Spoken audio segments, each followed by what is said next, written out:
চ্যানেলে নতুন হয়ে থাকলে চ্যানেলটা অবশ্যই সাবস্ক্রাইব করে দিও আর পাশে থাকা বেল আইকনটা প্রেস করে দিও যাতে আমার ভিডিও সবার আগে তোমার কাছে পৌঁছে যায়।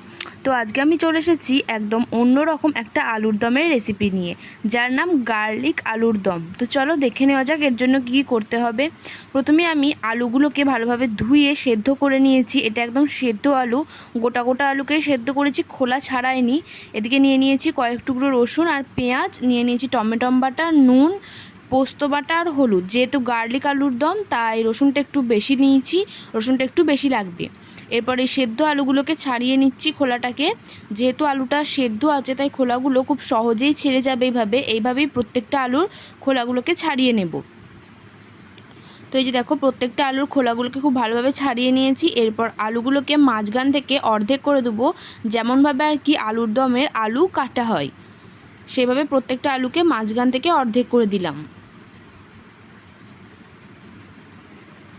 এরপর কড়াই দিয়ে দিচ্ছি তেল। আমি সর্ষের তেলে পুরো রান্নাটা করেছি, সর্ষের তেলে করলে খেতে খুব সুন্দর হয়। এরপরে তেলটা গরম হয়ে এলে দিয়ে দেবো সেদ্ধ করা আলুগুলো। এই আলুগুলোকে ভেজে নেব। যেহেতু সেদ্ধ করা ছিল তাই ভাজতে খুব একটা বেশি সময় লাগবে না। তো ভাজার সময় একটু এইভাবে লেগে যেতে পারে, তাতে কোনো অসুবিধা নেই। এটাকে একদম লাল লাল করে ভেজে নিতে হবে।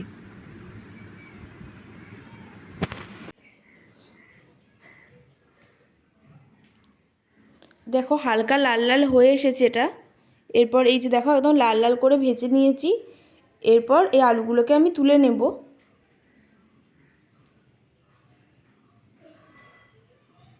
এরপর ওই তেলেই আরও একটু সর্ষের তেল দিয়ে দিলাম। এই তেলটাতে এরপর পুরো রান্নাটা হবে। এই সর্ষের তেলে এবার একটু গরম হয়ে এলে ফোড়ন হিসেবে এখানে আমি দেব জিরে, 1 চামচ দিয়ে দিলাম ফোড়ন হিসেবে জিরে। আর দিয়ে দেবো শুকনো লঙ্কা, একটা শুকনো লঙ্কা অর্ধেক করে দিয়ে দিলাম। আর এরপর যে পেঁয়াজগুলো কেটে রেখেছিলাম, এখানে একটা ছোট সাইজের পেঁয়াজ কাটা আছে, এই পেঁয়াজটা দিয়ে দিলাম। পেঁয়াজটাকে এবার একটু ভালোভাবে ভেজে নিতে হবে। পেঁয়াজটা একটু ভাজা হয়ে এলে যে রসুনটা আমি নিয়েছিলাম সেই রসুনটা গ্রেট করে দিয়েছি। এখানে তোমরা চাইলে রসুন বাটা ব্যবহার করতে পারো। গ্রেট করা রসুনটা দিয়ে আরও একবার ভালোভাবে ভেজে নিতে হবে।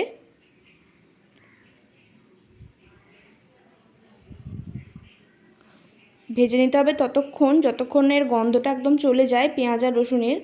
তো এরপর দিয়ে দিচ্ছি টমেটো কতটা দিচ্ছি দেখো, মোটামুটি এখানে 5 থেকে 6 চামচ টমেটো বাটা দিয়ে দেবো। টমেটো বাটাটা দিয়ে একটু ভালোভাবে নাড়িয়ে চাড়িয়ে নিয়ে দিয়ে দেবো পরিমাণ মতো নুন। এরপর একটু দিয়ে দিলাম হলুদ। যতটা হলুদ দেখিয়েছিলাম পুরোটা দিইনি, অল্প একটু রেখে বাকিটা দিয়েছি। এরপর আরও একবার এই সমস্ত উপকরণগুলোকে খুব ভালোভাবে কষিয়ে নিতে হবে। কষানোর পর যখনই তেলটা ছেড়ে আসবে ঠিক সেই সময় দিয়ে দেবো ভেজে রাখা আলুগুলো। এরপরে আলু দিয়ে মশলাটাকে আরও একবার ভালোভাবে বেশ কিছুক্ষণ ধরে কষিয়ে নিতে হবে, যাতে পুরো মশলাটা একদম সবকটা আলুর গায়ে একদম লেগে যায়।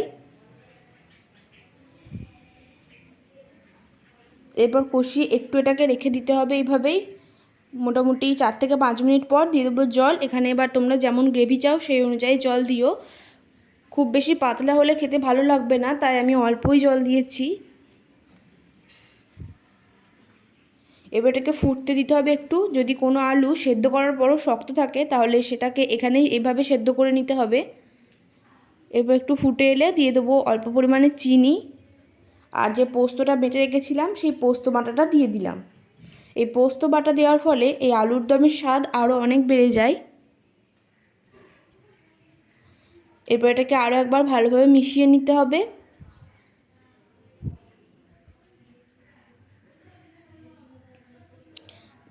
দিয়ে দেবো 2টো কাঁচা লঙ্কা, চিড়ে দিইনি, একদম গোটা কাঁচা লঙ্কাই দিয়ে দিলাম।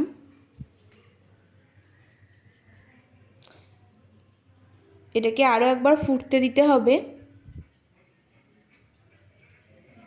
এইভাবে যখন ফুটে আসবে ওপর থেকে ছড়িয়ে দেবো কসুরি মেথি। আর কসুরি মেথি দেওয়ার পর আর নাড়াবো না, আর মেশাবো না। এইভাবেই আমাদের তৈরি হয়ে যাবে গার্লিক আলুর দম। কেমন লাগলো রেসিপিটা অবশ্যই জানিও।